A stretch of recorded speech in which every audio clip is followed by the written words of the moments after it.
Salam əziz dostlar, salam əziz qardaşlar. Buyurun baxın 280 baş. Bax belə birinci, ikinci qarına yetişkəklər çıxır satışa. Əziz qardaşlar, buyurun heyvana baxın, özünüz görün. Heyvan super damazlıq şişəklər. Bir qapının məhsulu 280 baş. Birinci, ikinci qarına, üçüncü qarına.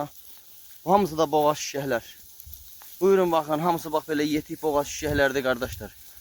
Buyurun baxın.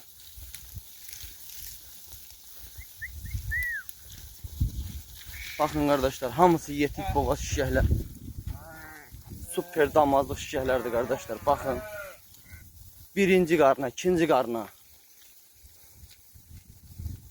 Biri-birindən gözəl. Buyurun bakın. Xahiş eləyirəm. Bugün də martın 23-üdür. Buyurun bakın kardeşler. Çəkiliş eləyirik.